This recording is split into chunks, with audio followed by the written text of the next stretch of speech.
P D M اعلان کر چکی ہے کہ 19 جنوری کو الیکشن کمیشن کے باہر احتجاج کیا جائے گا۔ اپوزیشن جماعتوں کا مطالبہ ہے کہ election commission P T I foreign funding case کا فیصلہ جلد کرے۔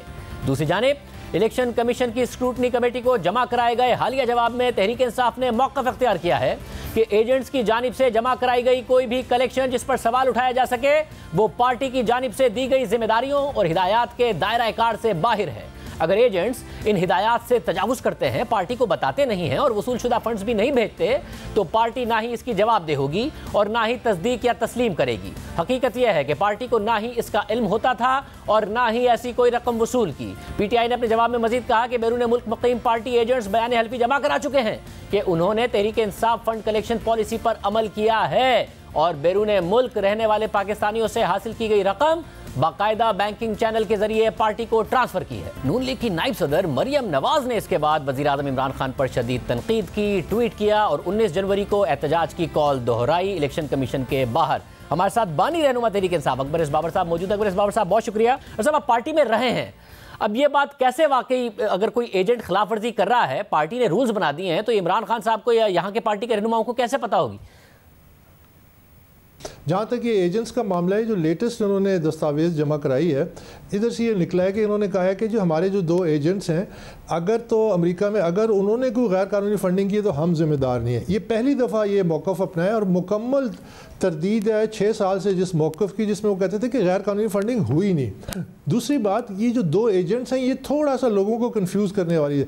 یہ 2 کمپنیاں ہیں، 5975 6160، یہ امریکہ میں 2 کمپنیاں باقاعدہ رجسٹر ہوئی ہیں، عمران خان کے دستخطوں سے ہوئی ہیں۔ عمران خان ان کے بورڈ آف ڈائریکٹرز وغیرہ کو چینج کرتے رہے ہیں اور وہ تمام ڈاکیومنٹیشن جو ہے اس کا جو مرکزی ہیڈ آفس ہے ان کمپنیوں کا، وہ پی ٹی آئی کا سینٹرل آفس ہے، وہ ایڈریس دیا ہوا ہے۔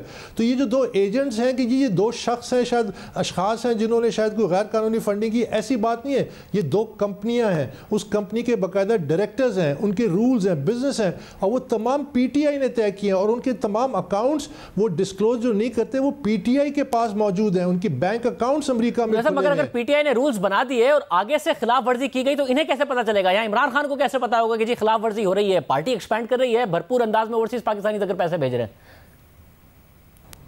کیونکہ 6 سال سے تو میں نے کیس کیا ہوا ہے نا، 6 سال سے تو میں نے تو 2011 میں ان کو 7 صفحے کا خط لکھا، اس میں لکھا کہ انلیگل فنڈنگ ہو رہی ہے، ان کمپنیز کے ذریعے ہو رہی ہے، ہنڈی کے ذریعے پیسہ آ رہا ہے، وہ تو مڈل ایسٹ سے ہے اور جگہوں سے ہے، لیکن یہاں امریکہ سے ایک غیر قانونی کام ہو رہا ہے، تو میں نے تو نشاندہی کر دی۔ پھر 6 سال پہلے میں نے کیس کیا، جب کیس میں یہ تمام تفصیلات آ گئیں کہ یہ غیر قانونی کام ہو رہا ہے، کمپنیوں سے فنڈنگ ہو رہی ہے، غیر ملکیوں سے فنڈنگ ہو رہی ہے، 2 کمپنیاں رجسٹر کی ہیں جو غیر قانونی ہیں، یہ کمپنیاں الیکشن کمیشن سے چھپائی گئی، ان کو ڈسکلوز نہیں کیا گیا، ریویل نہیں کیا گیا، یہ ایک اور جرم ہے۔ پھر اس کے بعد آپ نے اسی کمپنیوں کے ذریعے مزید امریکی کمپنیوں سے فنڈنگ لی ہے اور ایسے ممالک اور جگہوں سے لوگوں کی فنڈنگ آئی جو شاید ہمارے دوست بھی نہیں ہے۔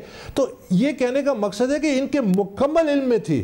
یہ وہی بات ہے کہ جس طرح ڈالر گر جاتا ہے تو وہ یا روپے گر جاتا ہے اور ڈالر اچانک اوپر چلا جاتا ہے تو وہ کہتے ہیں مجھے تو پتہ ہی نہیں تھا۔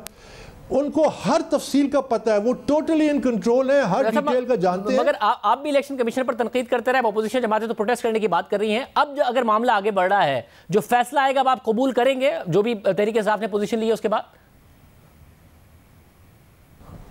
ہرگز نہیں، ہم انڈر پروٹیسٹ وہاں بیٹھے ہوئے ہیں، ہمیں وہاں 23 بینک اکاؤنٹ جو اسٹیٹ بینک کی انسٹرکشنز پہ نکلی ہیں وہ ہمیں لکھ کے دیتے ہیں کہ جی پی ٹی آئی اس پہ اعتراض کرتا ہے اس لیے ہم آپ کو نہیں دیں گے۔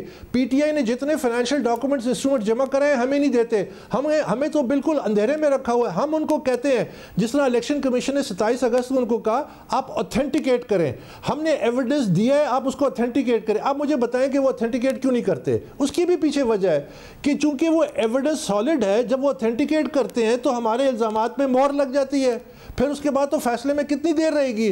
وہ نہ اوتھینٹیکیٹ کرتے ہیں نہ اس کو ریجیکٹ کرتے ہیں۔ تو یہ ایک سارا پروسیس دیکھیں، جس کی تحقیقات ہو رہی ہے، اگر وہ تحقیقاتی عمل کو خود مینیج کر رہا ہے اور اس کو مینیپولیٹ کر رہا ہے اور ڈکٹیٹ کر رہا ہے جو ان کے اپنے ڈاکومنٹس بتاتے ہیں، تو پھر وہ شفاف کیسے ہوگی؟ کہ کیوں نہیں تحقیقات مکمل ہوتی، کیوں نہیں رپورٹ؟ یہ 2-3 ہفتے میں ہو سکتا ہے لیکن نہیں کرتے کیونکہ ہمارے یہاں ادارے کمزور ہیں اور مسلطیں جو ہیں حاوی ہیں۔ اسی لیے تو میں کہتا ہوں کہ اس کیس کا فیصلہ اس وقت آئے گا جب وقت کا تقاضا ہوگا۔